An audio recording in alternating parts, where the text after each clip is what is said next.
Hey guys, my name is Alex and welcome back to my YouTube channel. So I took an intro to fiction writing class this quarter, and the main project of the entire quarter was to write like a 10 to 15 page manuscript and turn that in, and we would workshop it in class. I ended up writing a short story called The Sounds of Love, and it's about familial love. And this is a topic that I've spent a lot of the last year or two thinking about, and I kind of just wanted to write a story that encapsulated my ideas on familial love, like what it means for a parent and child to love each other, what that looks like, and what type of responsibilities accompany those relationships. I'm gonna drop the link to my short story down in the description below. I would really appreciate it if you read it and gave me your thoughts on the story. I always really appreciate hearing that. But in this video, I'm really just gonna talk about the ideas and the themes that I presented in that story, but just outside of like a fictional context. There's a book I read last year called Minor Feelings by Kathy Park Hong, and overall I thought the book was fine. I didn't love it or hate it, but there was one specific essay in the book that I thought was remarkable. And it was about the difference between indebtedness and gratitude, specifically in like the Asian American familial context. It was one of the first times that someone was really able to capture like a feeling I've never managed to put into words and just put it all into words right before me. And I loved reading that essay.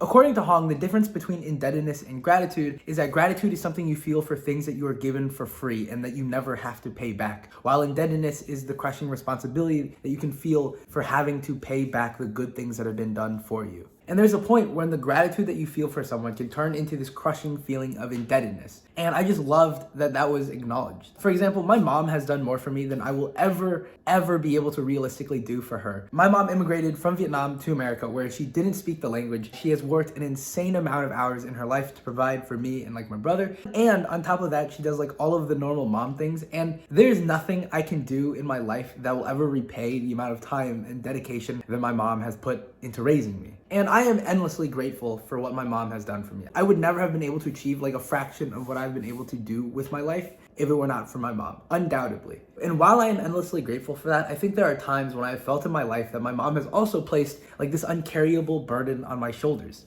Like, how am I ever supposed to repay her or to feel like I've done enough for her if she has done this much for me? Like, my mom has never asked me like to pay her back. She's never been like, you have to do this for me because I've done this for you. But how could I not be aware of how much I really owe her? And when I think about that, I just think to myself, oh, what's like the 12 years it takes to become a doctor compared to the literal lifetime that my mother has spent raising me? And I think when you think like that, it becomes a really slippery slope of then never feeling like you can say no to your parents, because any sacrifice you make for them will still not be sufficient enough to make up for the endless amounts of sacrifices that they've made for you. And then if I say no, I start to feel like I am a bad son or ungrateful. And then you start to hate yourself the most, that there are parts of you that you really don't want to sacrifice or give up for your parents. And I think that's just such a hard struggle to balance, wanting to live up to your parents' expectations, but also not sacrificing your own desires. And then you hate yourself for not being this perfect, unselfish son who is willing to sacrifice everything for his family like his mom did. So when I wrote my short story, this is basically what I wanted the main character to go through. And it kind of culminates when he's sitting in his car because he feels this crushing indebtedness to his mom. Some part of him starts to resent his mom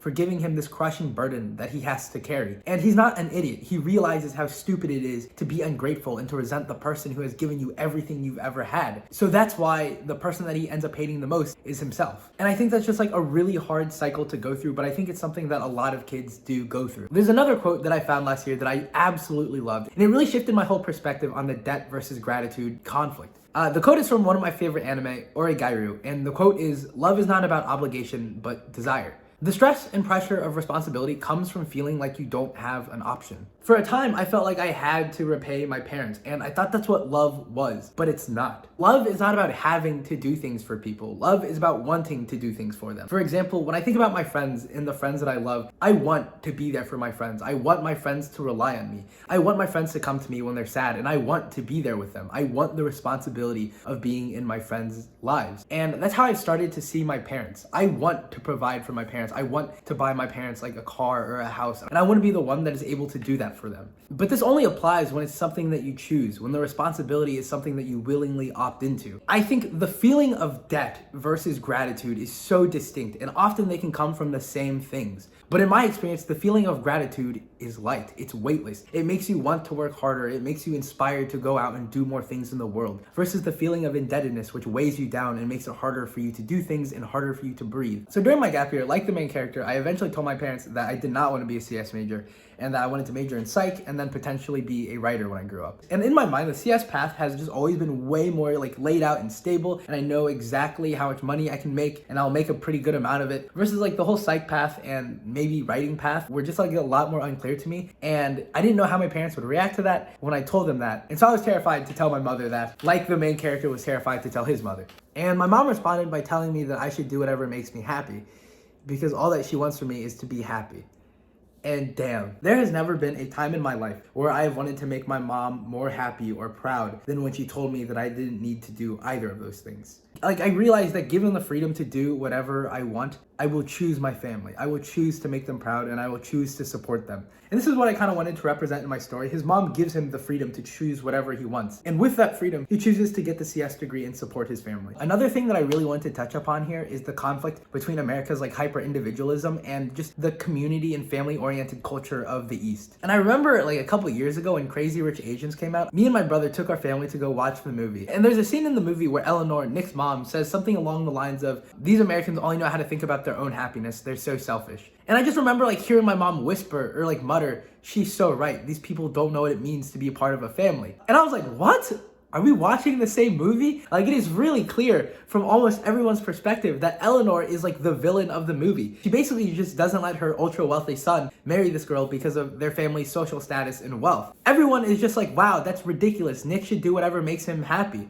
Everyone except my family, apparently. And I think that was one of the moments where I realized that this idea that we should just do whatever makes us happy is a really American idea. And I think over the last couple of years, I've thought a lot more about like community and just like responsibility to people outside of yourself. And I think I've grown to see America as like way too individualistic. Not to the point where I'm supporting Eleanor in Crazy Rich Asians, but I definitely can understand where my parents are coming from. Like, I think in America, the fundamental unit is an individual. But I think in a lot of Asia, the fundamental unit is like the family. And like, while I'm still very clearly more biased towards being individualistic than my parents are because I grew up in America, and I think that there's so much value and love in the people that sacrifice parts of themselves for their family. Like, I am built off the tremendous sacrifice of my family, and it would be really hypocritical of me to not acknowledge how pivotal it was for my own success that other people sacrificed their own desires. Like, I would be nowhere near as successful as I am today if my mom cared as much about herself as she did about me. This is what I wanted Lily's dad to represent. Because it's really different to grow up in Vietnam or Asia where it's just from birth, this is like the cultural value and it's just really deeply embedded into you that you should sacrifice yourself for your family. Versus growing up in America, which is like way more individualistic and way more pursue your own dreams no matter what kind of thing. But like for me and a lot of other Asian Americans, we're growing up in a place that really values individualism, but we're also being raised by like immigrants who have this idea of like familial sacrifice and responsibility. So this is pretty obvious just given the title of the short story, but I wanted sound to be a major motif throughout this entire story. So the reason it is called The Sounds of Love is because I wanted to use sound to indicate whenever love is present. So one of the main things I wanted to talk about via sound is the ways that love is expressed. So let's start with the ways that parents express love to their children. One of the things I really wanted to touch upon in my story was how we grow up in really different circumstances. And I wanted to acknowledge that the ways that families show love to one another varies from family to family. Lily's house is loud and full of energy, while Long's house is quiet and small. But noticeably, they're both never silent. There's a scene at the very beginning of the short story where Long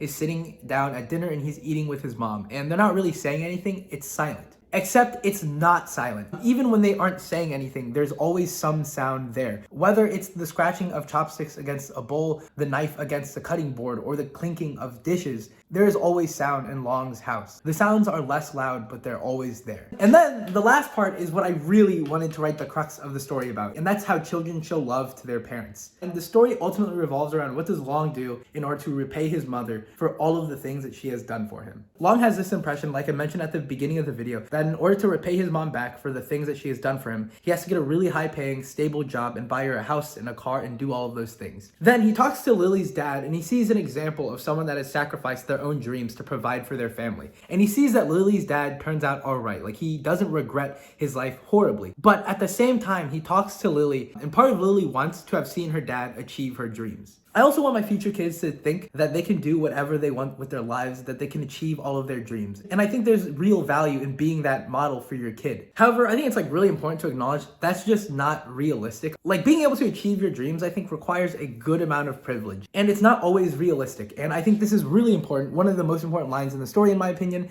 is when Dr. Robinson acknowledges that different kids repay their parents in different ways. Like the kids of rich parents will never have to worry about repaying their parents because their parents will always be financially stable. So like they probably repay their parents in other ways, like achieving their dreams or just focusing on themselves and living the best that they can. And so I think it's like really valid that in a lot of circumstances, the best thing that you can do is to become financially stable. And I think that's totally valid. Now, circling all of this back to me, I thought a lot about how I want to repay my parents and what that means to me. But I think I realized from a pretty early age that I could not do a job that I did not find value in. Like I would just absolutely hate that. And I don't think that would be what my parents or I would want. Sometimes I think about my mom and what it must have felt like for my grandmother to watch my mom escape Vietnam. I remember my mom telling me before that my grandmother didn't want her to go because there would be like a really high possibility that she would die or she wouldn't make it. But my mom wanted to anyways because she wanted to carve out a better life for herself and her family. And I think hearing that growing up has really made me internalize this idea that like making your family proud is not just doing whatever your family wants you to do, right? Like my mom did not do what my grandmother wanted her to do, but I can't imagine my grandmother not being extremely proud of the life that my mother has built. And when I think about my mom, I think about how my mom wanted a life better than the life that she was handed in Vietnam. And in a similar way, I want more than the life that my mom had tried to hand me, to just be a stable doctor or engineer. And I am not at all comparing my situation to the situation of my mother's